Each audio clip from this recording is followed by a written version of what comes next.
Observe the month of Aviv and celebrate the Passover of the Lord your God, because in the month of Aviv he brought you out of Egypt by night.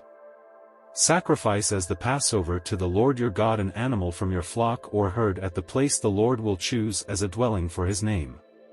Do not eat it with bread made with yeast, but for 7 days eat unleavened bread, the bread of affliction, because you left Egypt in haste, so that all the days of your life you may remember the time of your departure from Egypt. Let no yeast be found in your possession in all your land for 7 days. Do not let any of the meat you sacrifice on the evening of the first day remain until morning. You must not sacrifice the Passover in any town the Lord your God gives you except in the place he will choose as a dwelling for his name.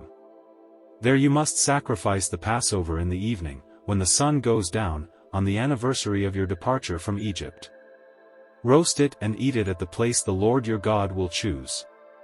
Then in the morning return to your tents. For 6 days eat unleavened bread, and on the 7th day hold an assembly to the Lord your God and do no work. Count off 7 weeks from the time you begin to put the sickle to the standing grain. Then celebrate the festival of weeks to the Lord your God by giving a freewill offering in proportion to the blessings the Lord your God has given you. And rejoice before the Lord your God at the place he will choose as a dwelling for his name, you, your sons and daughters, your male and female servants, the Levites in your towns, and the foreigners, the fatherless and the widows living among you. Remember that you were slaves in Egypt, and follow carefully these decrees. Celebrate the Festival of Tabernacles for 7 days after you have gathered the produce of your threshing floor and your winepress. Be joyful at your festival, you, your sons and daughters, your male and female servants, and the Levites, the foreigners, the fatherless and the widows who live in your towns. For 7 days celebrate the festival to the Lord your God at the place the Lord will choose. For the Lord your God will bless you in all your harvest and in all the work of your hands, and your joy will be complete. 3 times a year all your men must appear before the Lord your God at the place he will choose, at the festival of unleavened bread, the festival of weeks and the festival of tabernacles. No one should appear before the Lord empty-handed. Each of you must bring a gift in proportion to the way the Lord your God has blessed you. Appoint judges and officials for each of your tribes in every town the Lord your God is giving you, and they shall judge the people fairly. Do not pervert justice or show partiality. Do not accept a bribe, for a bribe blinds the eyes of the wise and twists the words of the innocent. Follow justice and justice alone, so that you may live and possess the land the Lord your God is giving you. Do not set up any wooden Asherah pole beside the altar you build to the Lord your God, and do not erect a sacred stone, for these the Lord your God hates. Do not sacrifice to the Lord your God an ox or a sheep that has any defect or flaw in it, for that would be detestable to him. If a man or woman living among you in one of the towns the Lord gives you is found doing evil in the eyes of the Lord your God in violation of his covenant, and contrary to my command has worshipped other gods, bowing down to them or to the sun or the moon or the stars in the sky, and this has been brought to your attention, then you must investigate it thoroughly. If it is true and it has been proved that this detestable thing has been done in Israel, take the man or woman who has done this evil deed to your city gate and stone that person to death. On the testimony of 2 or 3 witnesses a person is to be put to death, but no one is to be put to death on the testimony of only 1 witness. The hands of the witnesses must be the first in putting that person to death, and then the hands of all the people.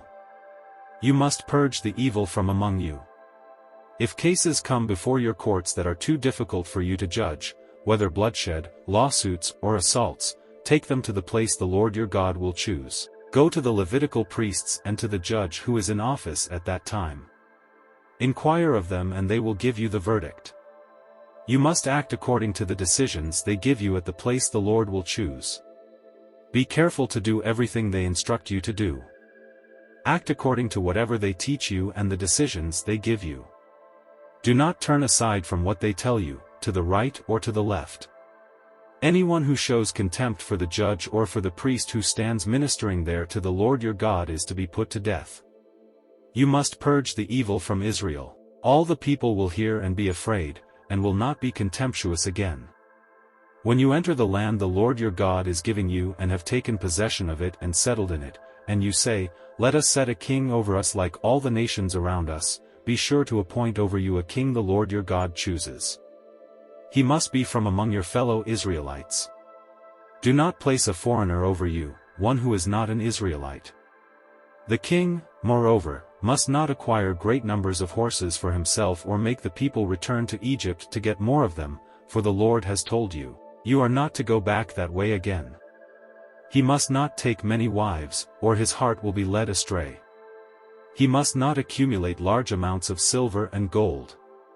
When he takes the throne of his kingdom, he is to write for himself on a scroll a copy of this law, taken from that of the Levitical priests.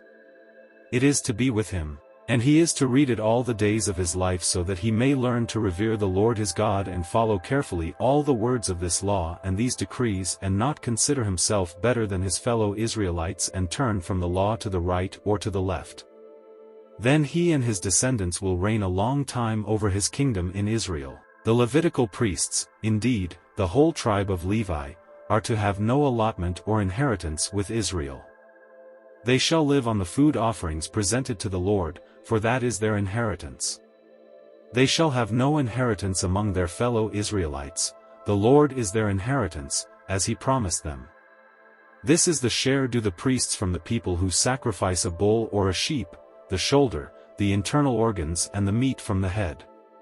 You are to give them the firstfruits of your grain, new wine and olive oil, and the first wool from the shearing of your sheep. For the Lord your God has chosen them and their descendants out of all your tribes to stand and minister in the Lord's name always. If a Levite moves from one of your towns anywhere in Israel where he is living, and comes in all earnestness to the place the Lord will choose, he may minister in the name of the Lord his God like all his fellow Levites who serve there in the presence of the Lord. He is to share equally in their benefits, even though he has received money from the sale of family possessions. When you enter the land the Lord your God is giving you, do not learn to imitate the detestable ways of the nations there. Let no one be found among you who sacrifices their son or daughter in the fire, who practices divination or sorcery, interprets omens, engages in witchcraft, or casts spells, or who is a medium or spiritist or who consults the dead.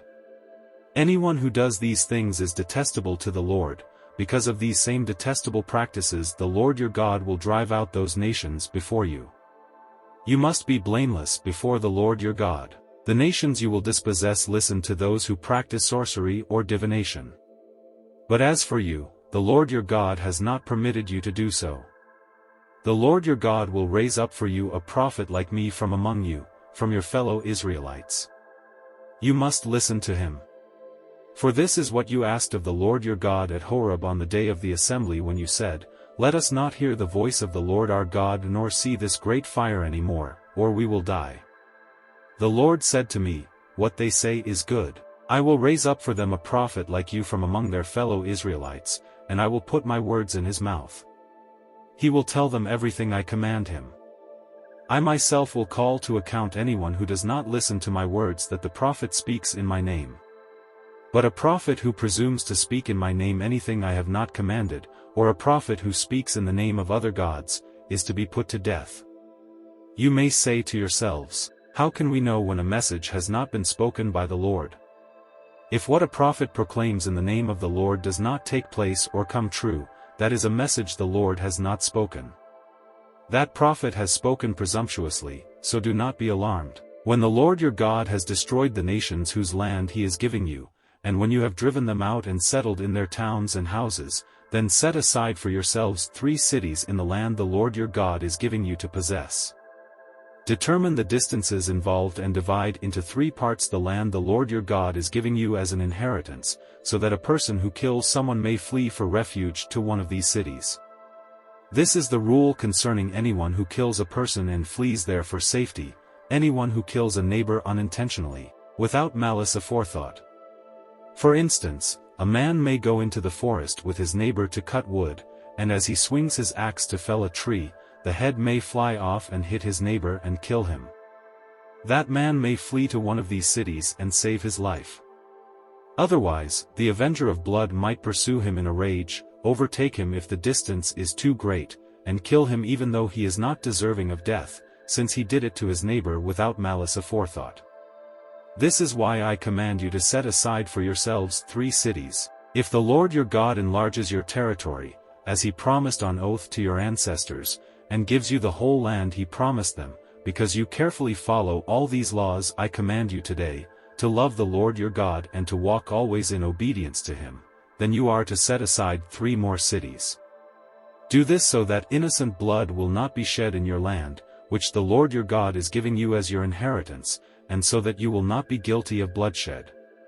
But if out of hate someone lies in wait, assaults and kills a neighbor, and then flees to one of these cities, the killer shall be sent for by the town elders, be brought back from the city, and be handed over to the avenger of blood to die.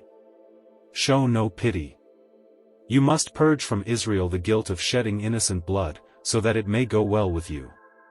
Do not move your neighbor's boundary stone set up by your predecessors in the inheritance you receive in the land the Lord your God is giving you to possess. One witness is not enough to convict anyone accused of any crime or offense they may have committed. A matter must be established by the testimony of 2 or 3 witnesses. If a malicious witness takes the stand to accuse someone of a crime, the 2 people involved in the dispute must stand in the presence of the Lord before the priests and the judges who are in office at the time. The judges must make a thorough investigation, and if the witness proves to be a liar, giving false testimony against a fellow Israelite, then do to the false witness as that witness intended to do to the other party. You must purge the evil from among you. The rest of the people will hear of this and be afraid, and never again will such an evil thing be done among you. Show no pity, life for life, eye for eye, tooth for tooth, hand for hand, foot for foot. When you go to war against your enemies and see horses and chariots and an army greater than yours, do not be afraid of them, because the Lord your God, who brought you up out of Egypt, will be with you. When you are about to go into battle, the priest shall come forward and address the army. He shall say, "Hear, Israel, today you are going into battle against your enemies. Do not be faint-hearted or afraid, do not panic or be terrified by them. For the Lord your God is the one who goes with you to fight for you against your enemies to give you victory." The officers shall say to the army, "Has anyone built a new house and not yet begun to live in it? Let him go home, or he may die in battle and someone else may begin to live in it. Has anyone planted a vineyard and not begun to enjoy it? Let him go home, or he may die in battle and someone else enjoy it. Has anyone become pledged to a woman and not married her? Let him go home, or he may die in battle and someone else marry her." Then the officers shall add, "Is anyone afraid or faint-hearted? Let him go home so that his fellow soldiers will not become disheartened too." When the officers have finished speaking to the army, they shall appoint commanders over it. When you march up to attack a city, make its people an offer of peace. If they accept and open their gates, all the people in it shall be subject to forced labor and shall work for you. If they refuse to make peace and they engage you in battle, lay siege to that city. When the Lord your God delivers it into your hand, put to the sword all the men in it. As for the women, the children, the livestock and everything else in the city, you may take these as plunder for yourselves. And you may use the plunder the Lord your God gives you from your enemies. This is how you are to treat all the cities that are at a distance from you and do not belong to the nations nearby.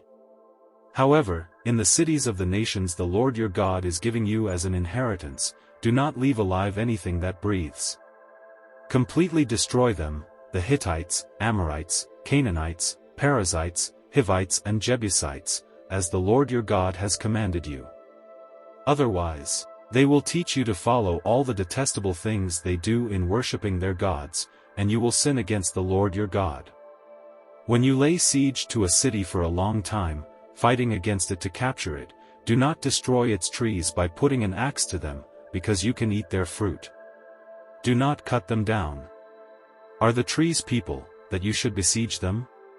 However, you may cut down trees that you know are not fruit trees and use them to build siege works until the city at war with you falls.